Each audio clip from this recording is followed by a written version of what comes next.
believe it is our responsibility to resist the injustices done by government in our names. We pledge to bring about freedom and peace. Another world is possible, and we pledge to make it real. This is Anarchast.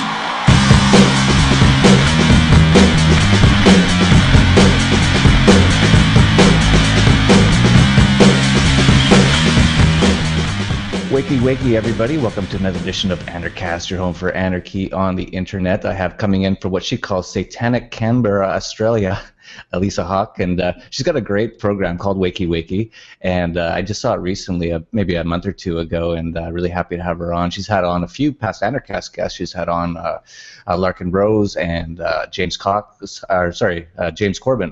to Elissa.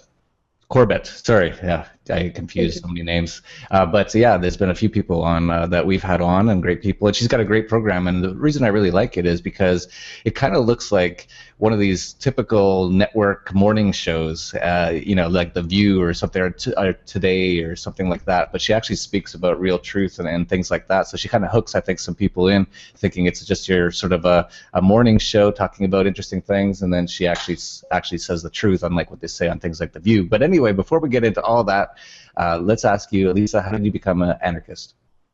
Hi, Jeff. Thanks for having me. It's such an honor because I've been watching your show a lot too, and I'm really proud to be amongst all the other anarchists out there. And yeah, it's so cool to be invited onto a show just because I'm an anarchist.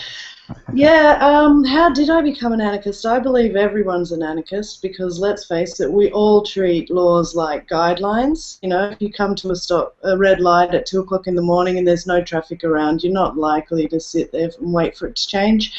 Plus, we all do what we want to do when we want to do as long as we don't get caught. So really everyone's an anarchist. It's just that a lot of people pretend that the state's a great thing for whatever reason, and I usually find that the people who are really into the state are being paid by the state. So, or some sort of corporate entity which really is clobbering the state. So yeah, I think we're all anarchists. I've always been an anarchist, but I do credit my wonderful parents, well, especially my dad.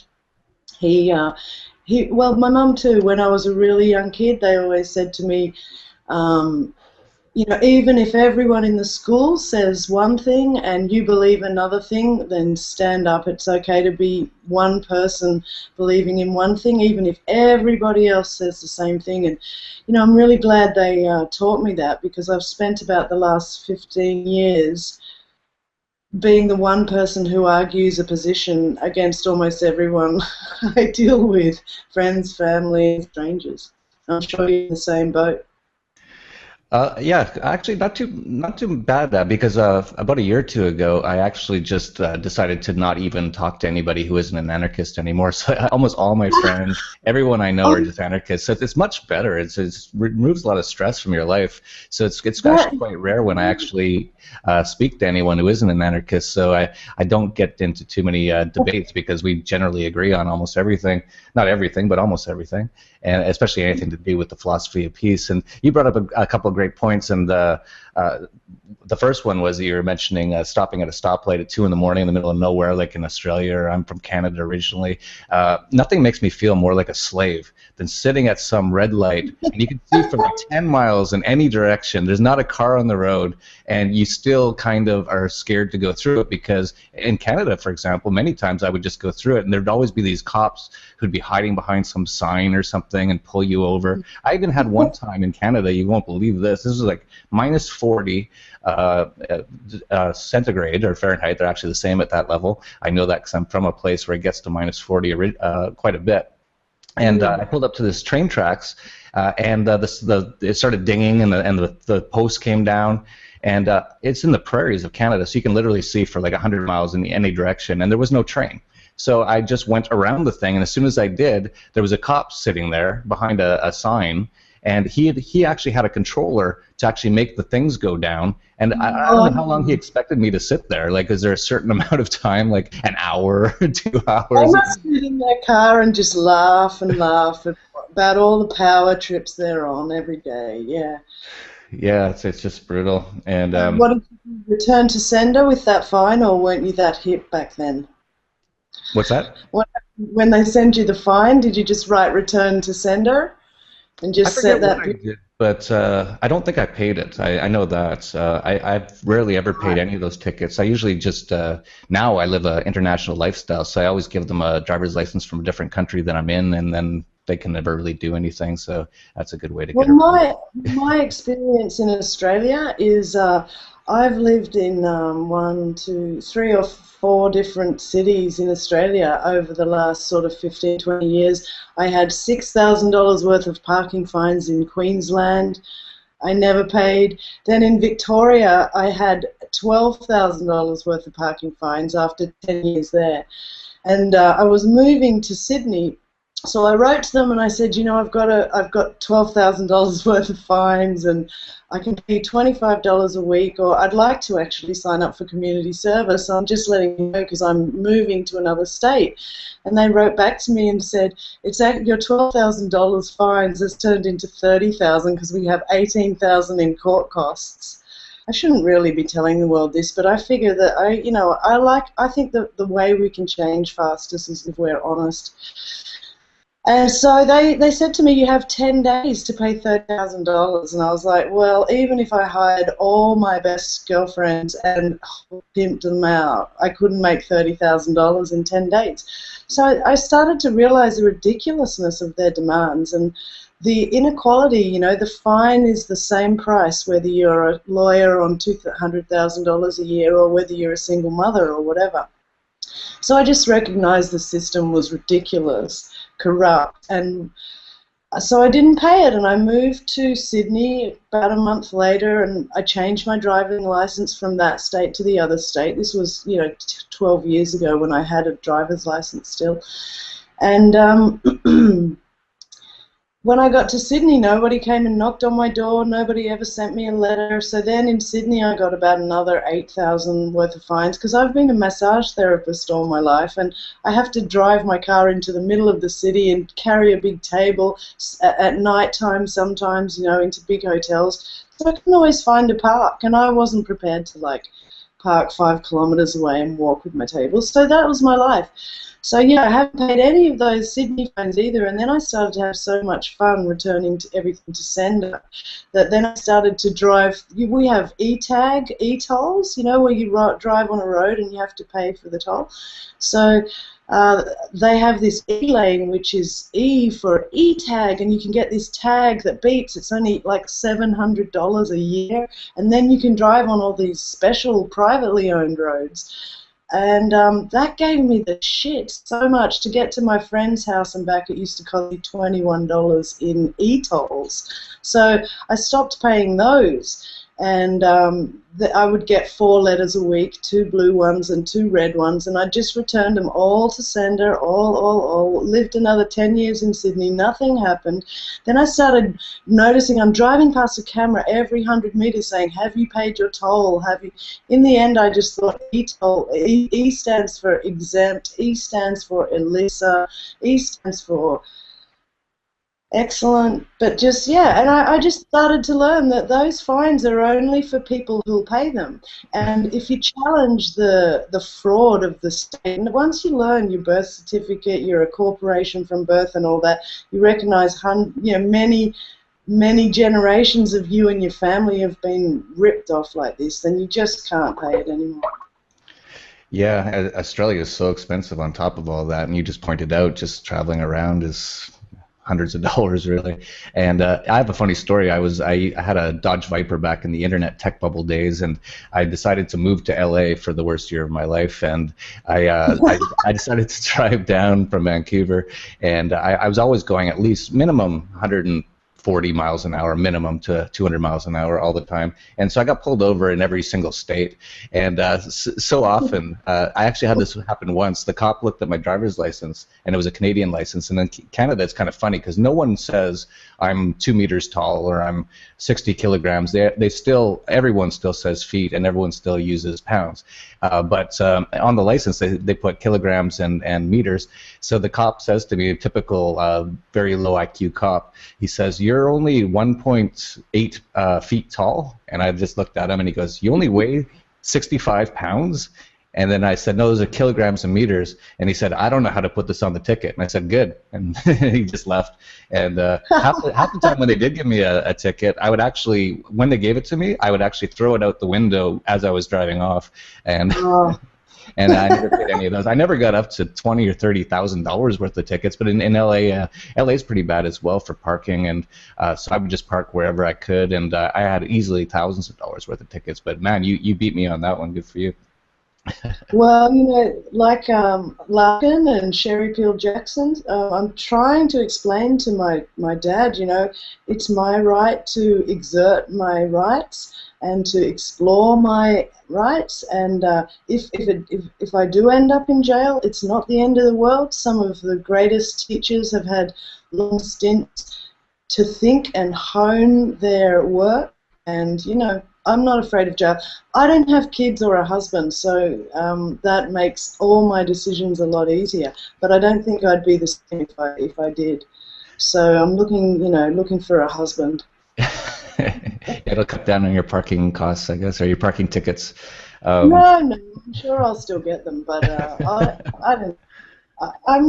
I just can't pay them anymore. I can't pay them. I've learned too much about what the state is and what the state does, and right now I'm in the 700-page book about the Port Arthur Massacre, which was an event in Australia in '96 where 55 people were shot, 35 were killed by a lone nut gunman, which is, when you look into it, it's absolutely a big crime of the state, meant to look like this poor young guy as the patsy. And I've been looking into this case for nearly 15 years, so I know a lot about it now. And I cannot give respect to anyone who considers themselves an authority.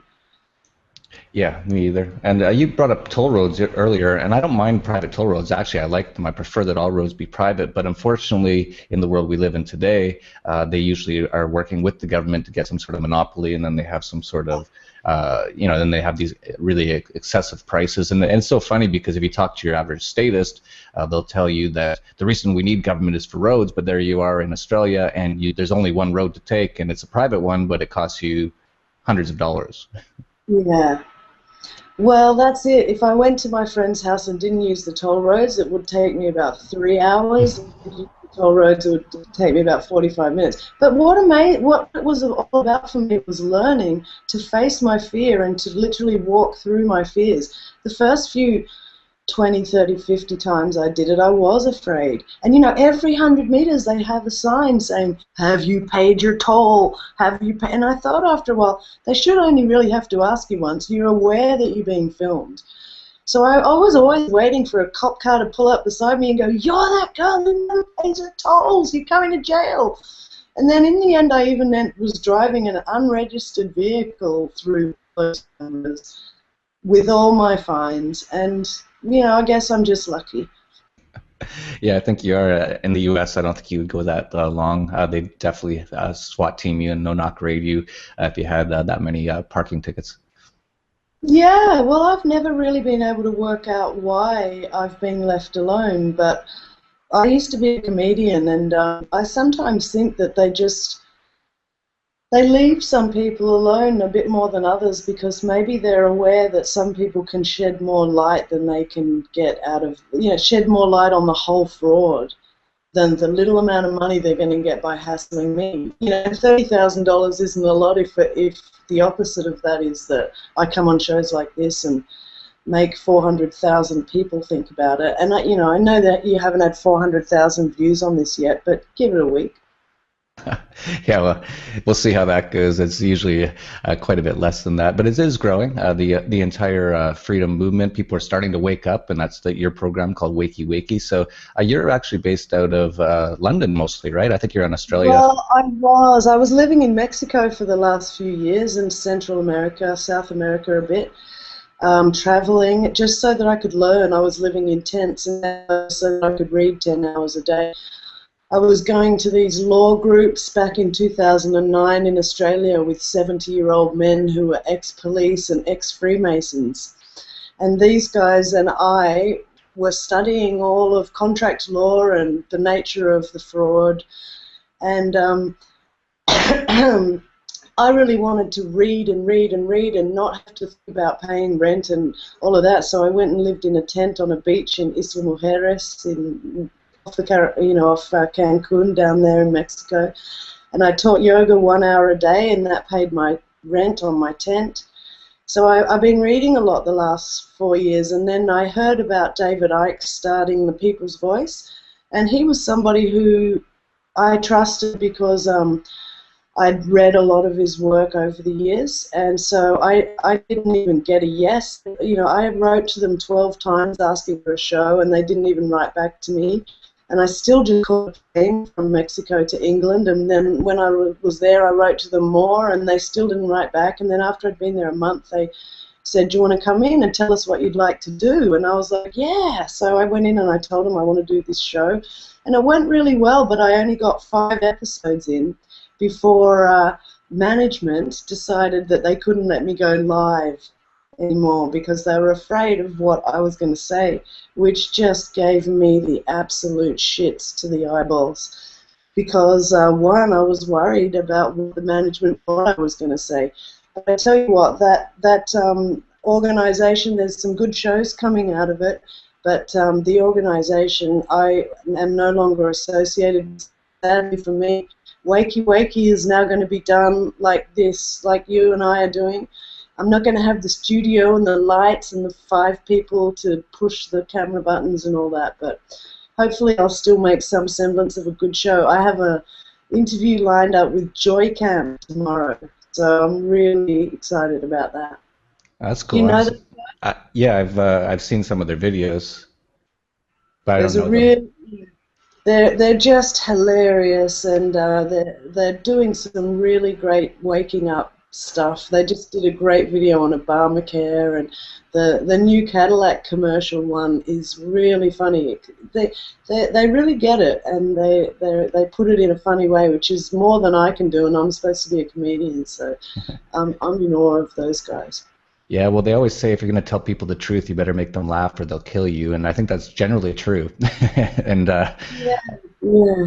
I think you don't even go into this kind of work until you are over your fear of death. For whatever reason, maybe you have a spiritual philosophy that you know you don't die when your body dies. You've lost your ego's attachment to your own skin. I don't know what it is, but I really think that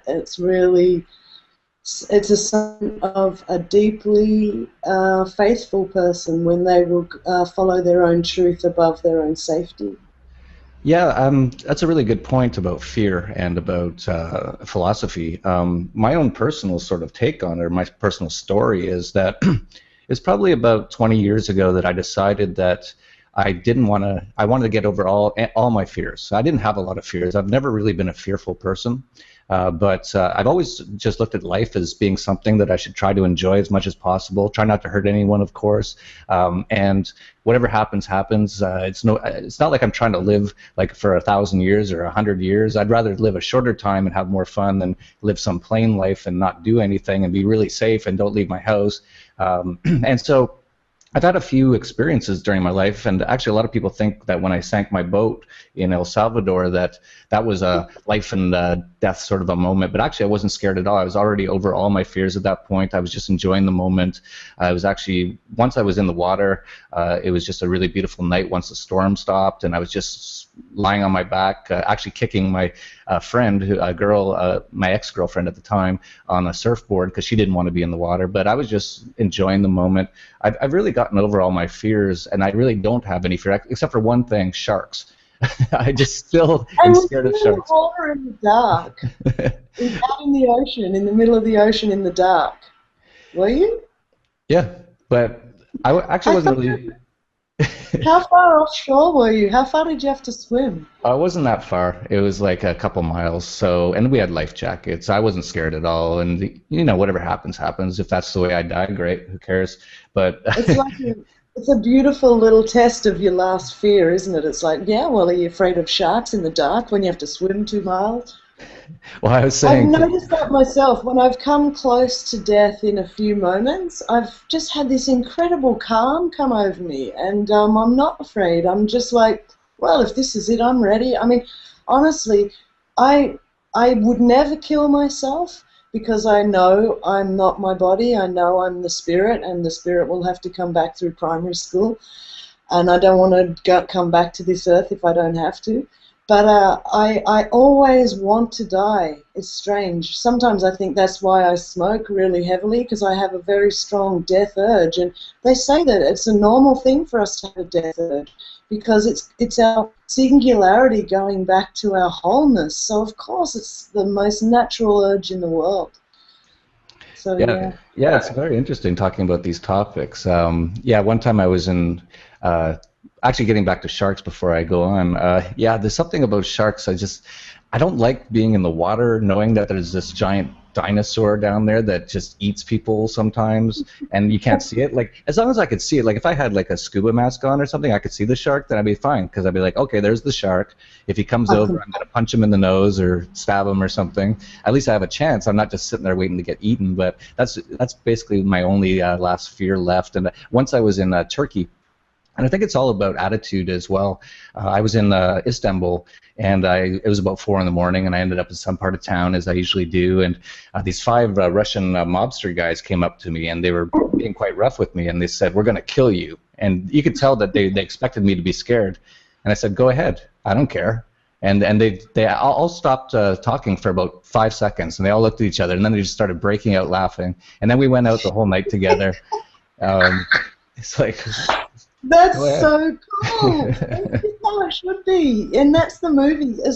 I really believe that people are like dogs. You know, once you take away that element of feeding into their trip. Yeah, a lot of what it is. A lot of people, like some people, get attacked all the time. They're always getting beat up or mugged. You actually can see in these people that they're full of fear, and actually that fear actually goes out into energy in the world. And when you see someone walking down the street in some weird part of town or something, and you can tell they're really scared, you almost want to attack them. It's like give them what they want if they want it so bad. If they're so scared of everything, give them what they want. Whereas if you see someone who's in some sketchy part of town and he's just doesn't care and he's like not full of fear, you don't really feel that way. It's a funny sort of a thing. I think people bring a lot of the negative things in their life upon themselves unknowingly. I think that there's a lot to be said for that theory or realism. I myself, I think I'm over my fears at times. Last year I was at an ayahuasca retreat in Peru, and one of the guys who came along, my trips were beautiful. Like, I had ants crawling out my nose and in my eye sockets and cockroaches in my ears. It was all just in my head, obviously, but I had all of the Amazon just coming out my nose and eyes, and I was like, oh my! I had this revelation while I was off my scones. I was like, wow, like all of the maggots and the flies and the beetles and the cockroaches, they have to be here, like the murderers and the pedophiles and the rapists. And we don't have to be scared of anything. It's all part of the oneness, you know. And I was like, there's nothing to be afraid of. But there was a guy over the other side of the room having the most terrible trip for 6 hours, just going, like, honestly, the whole 6 hours. And the first 2 hours I was like, oh, poor guy, yeah, he's really suffering, you know. And then by the second or third hour in, I was going, because I was like, what's he so afraid of? It's only his own head. But I can imagine it would be fairly scary to go from never having any drugs to taking ayahuasca. And for me, mushrooms did a better job on me than ayahuasca 20 years ago. So I'm sort of used to that way of thinking. But anyway, then the poor guy, the next 24 hours later, he went missing down in the river at night. And they had to send out a search party for him, and it had turned out he'd slit his own throat and his femoral artery in his leg and killed himself in the river. This is like 24 hours after the ayahuasca trip, so he wasn't still tripping. But it turned out he was a doctor who was working in prisons on the worst pedophiles and murderers. And it made me realize, like, he had so much fear attached to all that badness and that gnarly stuff. But then the next few weeks, I couldn't even go outside and piss at 2 o'clock in the morning. I was so afraid of seeing this guy's ghost.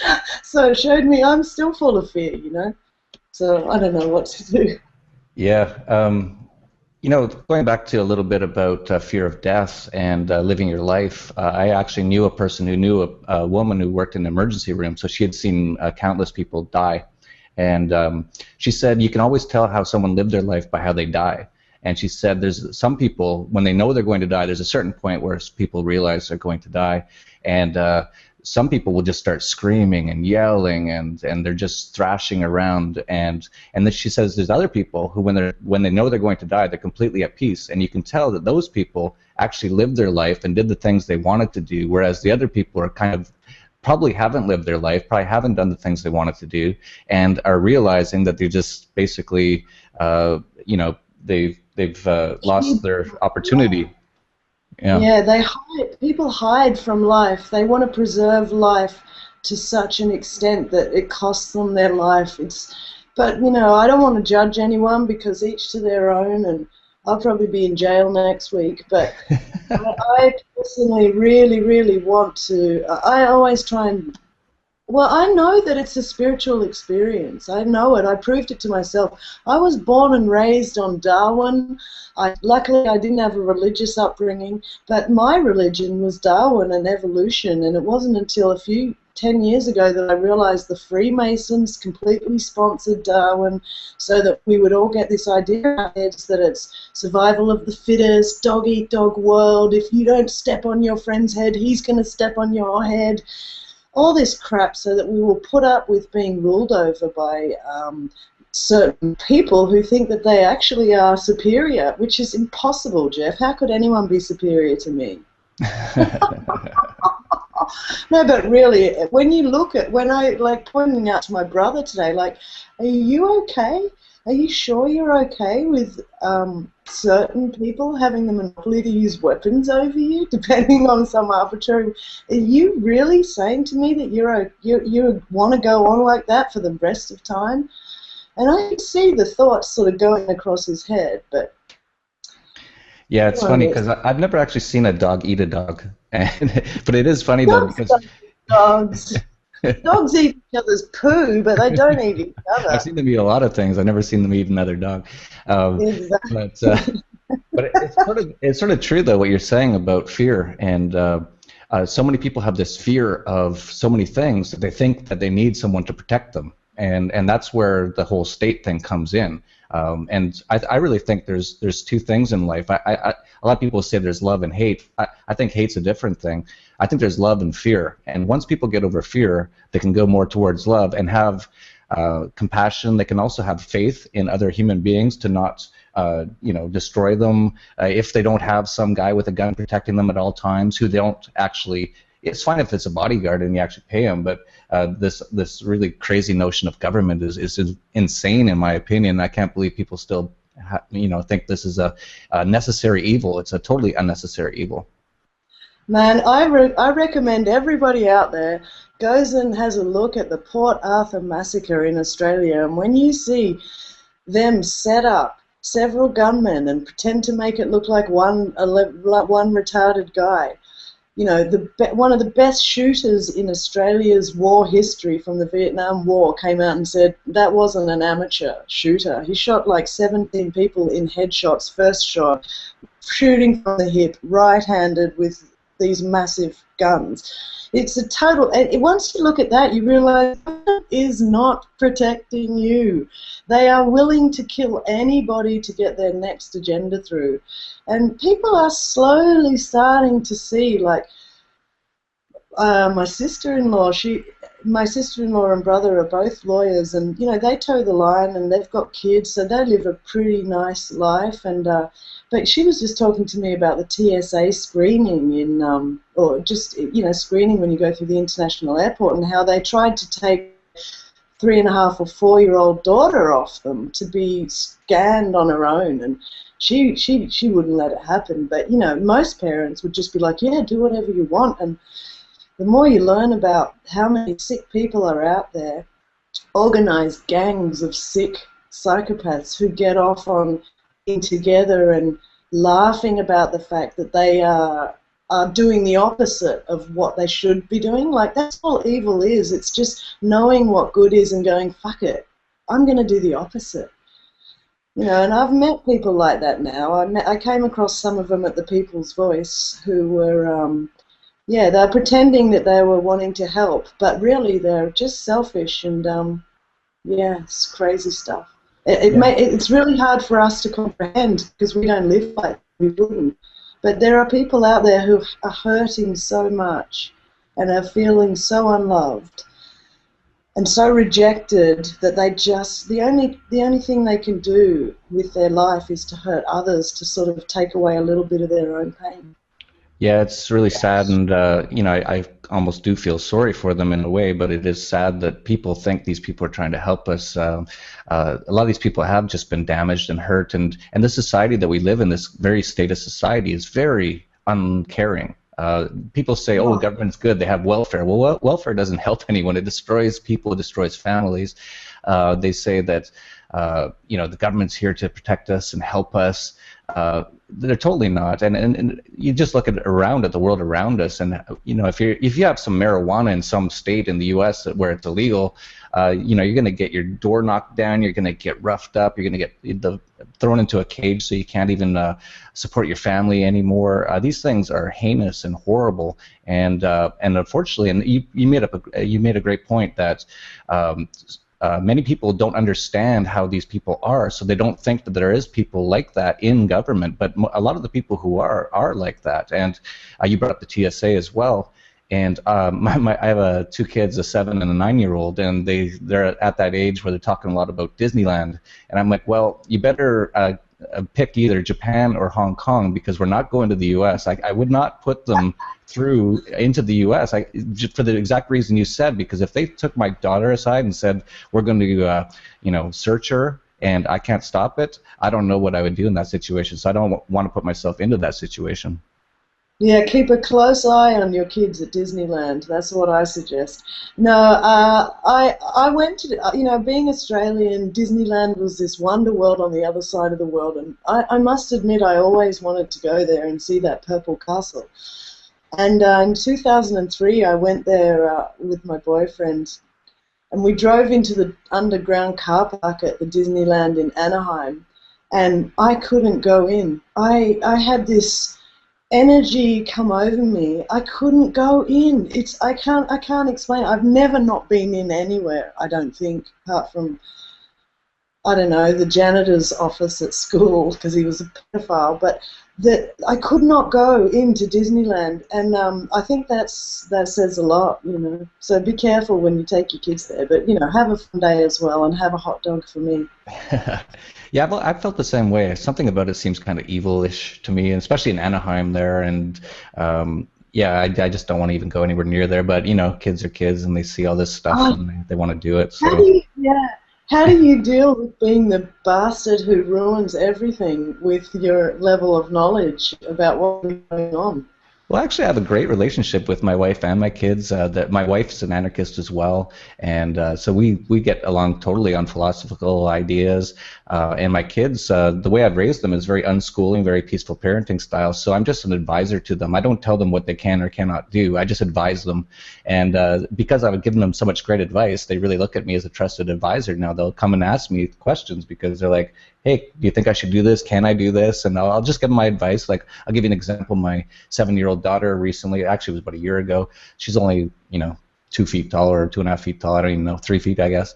And she was on a 9-foot ledge, and she said, I'm going to jump off. And I said, well, you can if you want. I really would advise you not to. And she said, why? And I said, that's pretty high for, you're pretty small.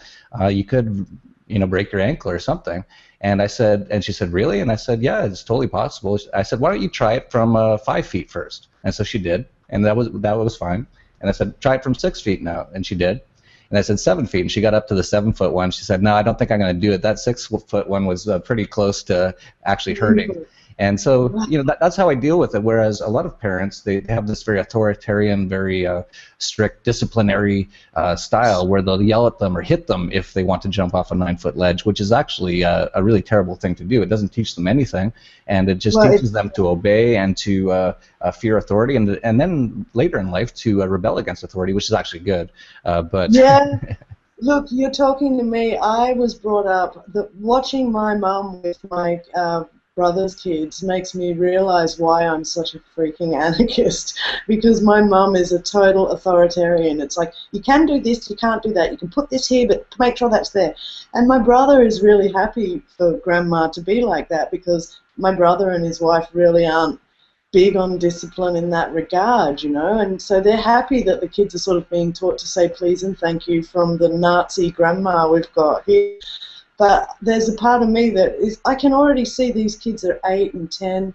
I can already see they're already over it. They're like, yeah, grandma, whatever. And they don't have a deep respect there. They just have this, yeah, you've got the power now, but as soon as I get out the door, I don't trust anything you say, yeah. And that happens to all of us, so I think you're going about it the right way. Because kids are not kids, they're just people who haven't been here as long as us yet. Yeah, and my kids are the most polite, most intelligent, kindest people you'll ever meet, and I've never told them to be that way. What I do is when they're around, they see how I act, and I always, at every restaurant, I'm always, thank you, please, can I have this? And they see that. You always just make an example. And you have a lot of parents who, they don't act that way at all. They'll be like, watching treating waiters like crap and stuff like that, or treating other people like crap. And then when their kids don't treat people well, they get mad at them, which sends like a totally mixed message. Yeah, actually, I think kids these days are more and more evolved every year as well, and so they're really. I always think kids are more evolved. They've been with nature or God, whatever you call nature, more recently than us. They've come from that world of togetherness, and so I think they have a sort of a highness to them that we really need to absorb and take note of and listen to, and consider them to be our teachers as much as we are theirs. But if I had kids, I'm sure I'd want to be as cool as you sound, but I'm sure, I'd have my weaknesses as well. Well, of course, nothing's perfect. Everyone has their moments, and there's, life isn't totally easy all the time, and there's definitely problems that arise from time to time and things like that. But I think the more peacefully you deal with them and the more caring that you do and less violent and less aggressive that you do, the better. And it's really interesting how I agree with you totally that I actually learn more from my kids than they learn from me, because almost all kids, actually all kids, I've never met one that isn't, are just pure souls. They're very clean. They're not born with racism or any sort of hateful ideas. They actually learn those usually from their environment. Yeah. And you homeschool a lot, or all of the time, or some of the time, or? Well, that's one area that I've had a conflict with my wife. Not a major conflict. I don't think we've ever really argued, but I disagree a little bit. She thinks this should stay in school for a couple years, learn a few basic things like reading, which they're really good at now, But I'm a real proponent of unschooling, and I think kids all want to learn, but they want to learn certain things. My son right now is really into video games, and he's really into outer space now. And so what I would do if they weren't in school is I would say, well, you're so into outer space, you should get on the internet and check out some of this information, watch some of these documentaries. It's amazing. Of course, the moon landing was a hoax, but other than that. Yeah, I just had to really try hard not to mention the moon landing to my poor nephew, because he came home with this beautiful, he's got this beautiful thing he's hand drawn with the moon and the stars and the planets and the earth, and in the middle of it says, Neil Armstrong was the first man to walk on the moon. It's just so maybe. Have you ever read Dave Gorman? Name rings a bell. He has a website called Center for an Informed America, and there's a 17-part essay series on the moon landings, on the Apollo missions, and the series is called Wagging the Moon. If you want about 2 weeks of laughter, just take that series of essays to bed. It's Center for an Informed America, Dave McGowan. That guy rips up the moon landing with so much humor. I could not stop laughing all the way through it. And on top of that, he's delved into such deep research. He's got stuff in those essays that I've never read anywhere else. Even stuff like Werner von Braun, the granddaddy of the NASA space project. When he was 19, he was a props guy for a German movie house. This is back in 1921 or something. The movie he worked on was all about sending a rocket to the moon. And it was an upright rocket that got wheeled out. And like, you look at this, it's a silent movie from the 20s. And you just see, he just moved from that job, and 40 years later he was, Yeah, selling that load of shit to the whole lot of. Yeah, you brought up Port MacArthur earlier, and I've heard of it, but I didn't really look into it at all. But there's so many Port ones. Arthur. Port Arthur. Yeah, Port Arthur. Sorry. Okay, no, it's my fault. I misheard you. But there's so many hoaxes to look into in the U.S. that I don't even have to look at other countries too much. The Sandy hoax, complete hoax, and the Boston bombing, that was unreal. Dave McGowan does this rip-shredding job on the photos of the Boston bombings as well. You just look at the photos and you just go, that's a load of shit. But what amazes me and what really disappoints me is how many people are willing to lie as a group, knowingly, deliberately, to the rest of us. It's like, what is going to happen to those people if and when, and I mean when, we collectively recognize what they've tried to do to humanity by playing a part in those hoaxes? If I saw Jean Rosen somewhere, if I saw Robbie Parker somewhere, if I saw that nurse, those lying fuckers, if I saw some of those assholes from the Boston bombing, wow, I'd probably lose all my Jesus-like calm and just pull their eyes out of their heads and stomp on them, because that's like the ultimate in evil, if you ask me.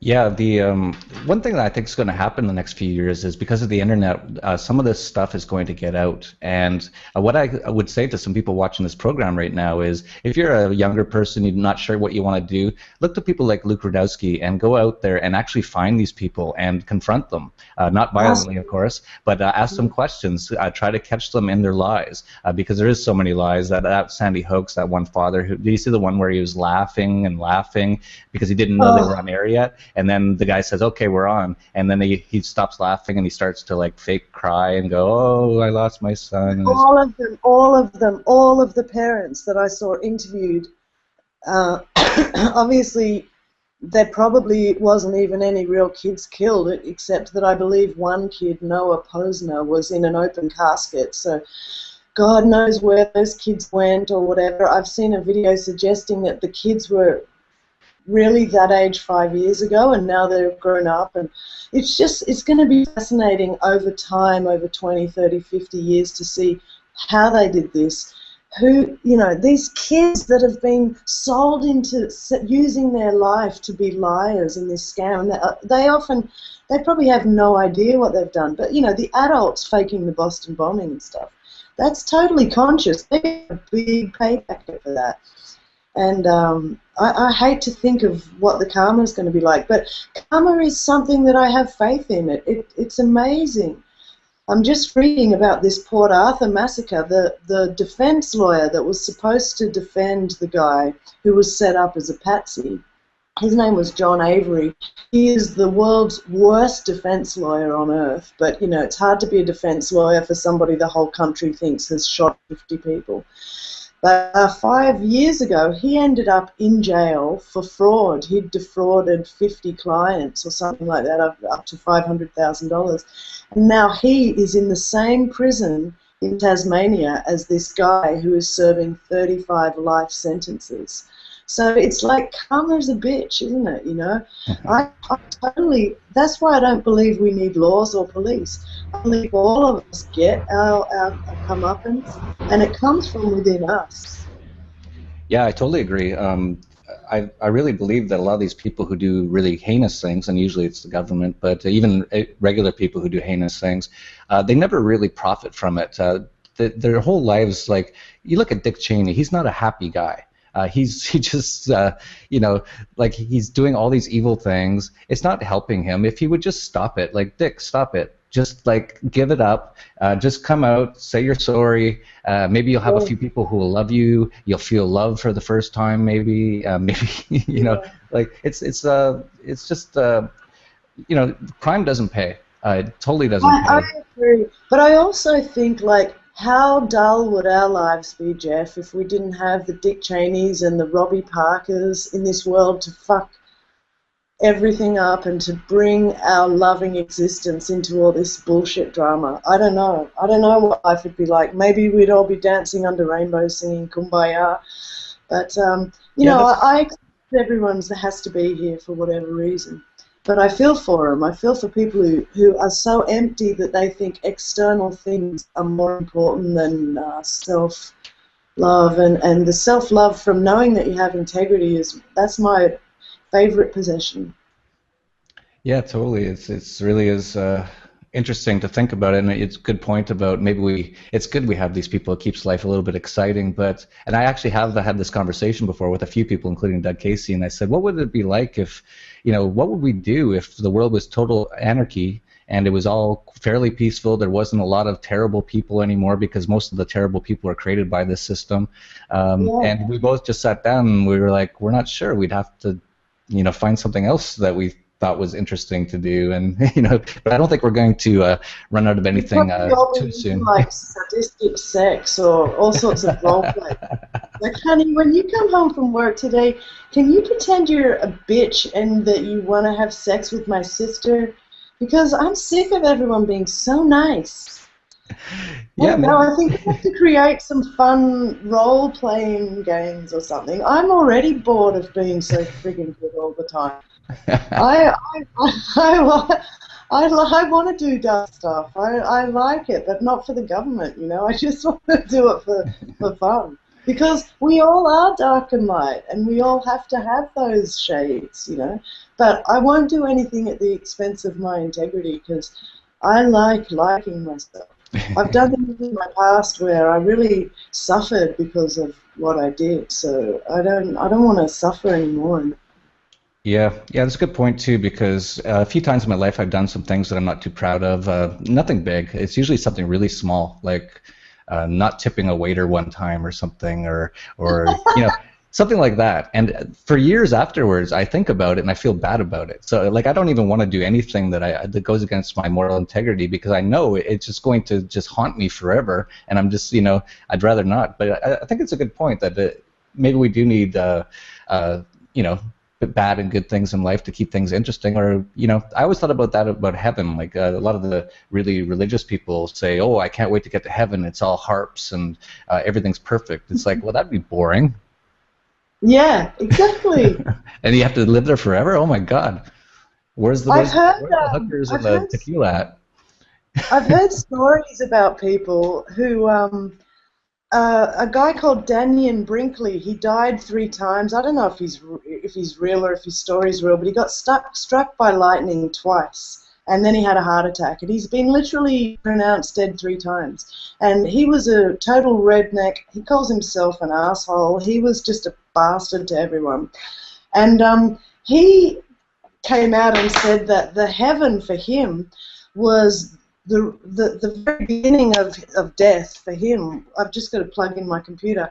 Was actually this revelation where he saw his life flash before his eyes, but not like, oh, this is my first day of school, and then this is when I got married, and then this is when I had grandchildren. When he saw his whole life flash before his eyes, he saw every second of every minute of his life, and he remembered every person that he had not made eye contact with on the street in passing, every cruel deed, but he said it was the littlest things that bothered him most. How outrageous. Just wait 1 second. Yeah, go ahead. Yeah, it's really interesting. I've never actually died before, as far as I know, not in this lifetime, and so I don't know. But I do find those accounts quite interesting. They're definitely never that boring. These people who have had near-death experiences, they definitely. And this actually brings me back to something I wanted to ask you about, and I actually don't want to keep this interview too long, although it's very interesting, and that's why it's going longer. Is about ayahuasca. My thing about life is I try to do everything once, and I'm kind of saving heroin for last. But I've tried almost not every drug, but a lot of them. But one I haven't tried is ayahuasca. And I think, first of all, people who have never tried any drugs or any alcohol or anything, and they're very against it, I think that's the most ridiculous thing you could ever do is not try something and then be really against it. It's like, well, at least try it. It's not like dangerous. Have a beer. See how it feels, and see if you can maybe understand why some people might like it. And but ayahuasca is something that's really caught my attention lately, and something I have to try. How many times have you tried it? I took it 8 times over 2 months. I could have taken it more, but like I say, the guy, rest in peace, Dennis, the guy killing himself certainly slowed up my potential use. But also, I didn't enjoy it like I enjoy mushrooms. I didn't enjoy it because I enjoyed it in some ways, like the visuals were good. I saw like 18-foot tall neon stick insects, and a man with a jaguar's head lectured me for a few hours, and you see a lot of things visually, but you are in a dark room with no light, just in the jungle, so your mind would play all sorts of tricks, but the visuals are impressive. But for me, it was it's such a disgusting thing to drink. The thought of ever taking it again, I don't think I would, just because of the taste. But also, for me, mushrooms gave me the expansion and the sort of enlightenment that I could never turn away from. And ayahuasca didn't really give me a thrill because I kind of already knew that that my skin is not the limitation of my body, So it didn't really blow my mind open, but there are some people who had never taken any drugs, not even smoked marijuana, so they were a bit more blown open. And some people who'd had really hard lives, had really traumatic things happen to them, they had a lot of release. But, while they were releasing, people had to chase them off into the bush and hold them down in the mud so they didn't do whatever. But yeah, it's a wild combination of 2 plants, and I recommend it to everyone once if you like changing your consciousness, for sure. But I wouldn't personally. It was a hard time in my life, and I wouldn't recommend anybody go halfway around the world to hang in a bed full of ants in the Amazon jungle when you can just get mushrooms everywhere. Mushrooms are beautiful, and they come out of a cow's butt. Yeah, I've done mushrooms a few times. The last time I did it, I was in Tokyo, and funny thing about Japan is that all drugs are super illegal. If they catch you with even marijuana, it's like execution or something, which is completely ridiculous, of course. But mushrooms are totally legal. I don't know if they are anymore, but they were 10 years ago. And you could buy them anywhere. So I was just walking down the street, and I saw them, magic mushrooms, and some cart was selling them. So I bought some, and I did it with my friends. And we had this amazing night. It went for 15 hours. The first 3 or 4 hours we were just dancing like crazy. We were just full of love, and everything was so exciting and beautiful. And then I got into this weird thing, and I just wanted to go off on my own, and I did. And I actually looked for a bridge, and I wanted to see if I had the guts to jump off and kill myself. I just wanted to see how far I could push myself. And so I found one eventually. And I went up on it, and I said, do I have the guts to do this? And then I thought, no, I don't think so. I don't want to do this right now. And then I went to this park, and there was these homeless people, and we're having this bizarre conversations just with our minds. And I don't know if he was hearing me, but I was hearing him. And then I ended up taking off most of my clothes throughout the rest of the night. And I was in my underwear on the Tokyo subway or whatever they call it. And this is the middle of the day with all the working men and all that. And it was a packed subway, but no one was within 6 feet of me. And I'm just sitting there with my underwear, just like looking into the sky, like thinking deep thoughts. And that was the last time I did mushrooms, but it was definitely interesting. See, when I take mushrooms, I sit on a blanket in the bush and I don't go near any people, or I might bring a friend or two, but I like to be really calm. And there's no way I'd go on public transport or in public or anything, but you can actually. That's what's amazing about mushrooms. You could probably have a conversation with your mother and she wouldn't even know you were tripping, as long as you could get out of there and have a bit of spaz out 30 seconds later. But you can actually talk quite normally. In fact, one of my friends who'd never had mushrooms because she was scared, and she said, oh, it's going to be so bad and I might go crazy. And I was always like, just try it. Try minimum dose. It's a gift of the gods, and it's an amazing experience. And it changed me, and I've never been able to change back. So I recommend it to everyone. And she was like, oh, I don't know. We finally took them, and we had like little ones each, and I was being really careful because I didn't want her to overdose and get scared. I've had some bad trips, and so a few friends have never gotten out of mental hospital and stuff. So anyway, we're tripping off our heads at this beautiful festival at 6 o'clock in the morning, and she's saying to me, this is like the best multivitamin I've ever had. And I was like, it is. That's what nature does. Nature can give you this incredible energy just through something that grows in a cowshed. But it's more than that. It's a lot more. There's something very spiritual about mushrooms. That's why I tell people try it, because I didn't get that feeling off ayahuasca. Yeah, I think part of the reason that a lot of these drugs are illegal is because it does expand your mind and it makes you think differently. And so many people are just locked into just repeating the propaganda they hear, just obeying. And once you do something like that, it just breaks you right out of that. And I think that's one of the main reasons that they really are against marijuana. But that's changing now. There's just too much people that are against marijuana being illegal now. They can't actually stop it, and that's actually going to change things, I think, because the more people who do a little marijuana or do something like that, it expands their mind, makes them think differently, and they start to be individuals and not just part of the collective anymore.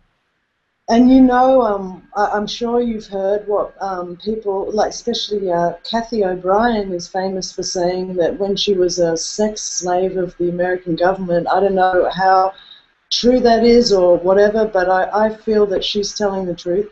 She says that's the one drug she wasn't allowed to have, marijuana, because it stops you from being mind controlled. It really does break down the programming, and I feel that may be one of the reasons why I'm still so adamantly not myself, is because I've always been a very gung-ho marijuana smoker. And you know, for years I hated myself. I used to punch myself in the head. I used to ring Lifeline and go, I'm going to kill myself because I'm a drug addict. Then I started to research marijuana, and I realized, oh well, it's helping the anxiety. It's probably turning back the cancer that I'm giving myself from smoking cigarettes. It's helping brain processes, digestive processes. It's helping in about 7 ways in my body.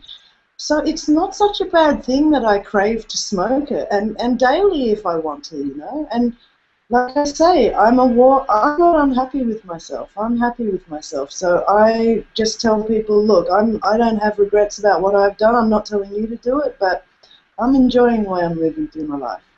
Yeah, and I think the big thing that all governments around the world, except for the Muslim ones, that they really don't mind everyone doing is alcohol, because it doesn't really expand your mind very much, and it mostly just dumbs you down and makes you just deal with the pain of living as a slave. And it makes you do things that you hate yourself for. You know, when you get drunk and you lose your inhibitions and you have a really good time, basically, but the next day it's like, I'm so ashamed that that's the real me. But it's not the real you. It's like you without any of your faculties. It's like the most basest animal you, which can be fun when you're in the middle of it. But Oh man, there's some I still cringe from shit I did when I was drunk. Oh, I think we all have a few times. But Yeah. it's all good. It's all part of life experience. So you learn your limits and what you can and can't do, and what happens when you do certain things, and it's just part of life. But we should actually start to wrap this up. I try to keep these shorter because everyone's got ADD nowadays. And Yeah. but is there anything you want to talk about to finish, or definitely let us know what's your new podcast you're going to be doing, where we can see that. Okay, well, my website is elissahawke.com. ELISSAHAWKE.com. And if you're interested, well, I just put up my episodes of Wakey Wakey up there and got told by YouTube that I don't own the copyright, even though I created the show and I'm the host. So I don't know if that's a fight I'm going to have with the People's Voice, but I never signed anything when I started working for them, so it's like, I don't see how they think they could have copyright on it, but maybe it's a YouTube glitch. I've got to sort that out. But yeah, you can still see those episodes on YouTube under the People's Voice, but it's going to just get out there. I'm just going to put it, I don't care if 2 people watch it or 2 million. I really couldn't care less. I just want to be able to be myself. And I really believe that this whole universe is love, and it wants us to free ourselves from being governed. It wants us to be freed of the clutches of these greedy little muggers who print money and have a eugenics agenda and want to kill us all because we're useless bottom feeders, whatever. I think the whole universe is hoping and striving through us to become more of itself. Like, we're working on ourselves to challenge ourselves and face bigger challenges. So I just hope that people like you and me keep moving through the world talking, because talking changes everything. And I've learned a lot just listening to 10 or so podcasts of yours in the last few weeks. And yeah, I just think all we should do is be ourselves, be yourself, and don't be ashamed of anything that you are, because you're doing your best. And wherever you're at in this life, whatever stage you're at, like you said, majority of the crime on this earth is committed by people because small percentage of bankers inflict commerce upon all of us, inflict their privately owned dollars on all of us. So I see it all changing really soon. I even said to my brother a couple of nights ago, just get as much money as you can out of this law job, enjoy your life, because it's not going to be that easy to pull $2,000 out of the world when you're not being bribed by the government, you know. And so take as much money as you can, because a lot of us are pulling out, and when enough of us pull out, you won't have a job, there won't be a government. We will still have lawyers, we'll still have advocates, we'll still have people, but it won't be as well organized as it is right now to make your life cushy. So maybe, you know, I'm worried for people, you know, they have kids, and I'm worried that they're going to get too dependent on what they've got and what they're ultimately being bribed to pursue. I think that stuff's dying. I think it really is dead, and it's the old world, it's the old paradigm, and we're naturally all one consciousness rising above it. And I know we're all one, so I feel sorry for those people who are like, trying to stop, you know, no, we don't want to move forward, we don't want to progress, because it's like, bad luck, you guys are attached to me and I'm heading that way, so we're all one. Great message. That's a great way to end this conversation. So thank you, Elissa Hawke, coming in from satanic Canberra, Australia. And this has been Anarchast, your home for anarchy on the internet. Peace, love, and anarchy.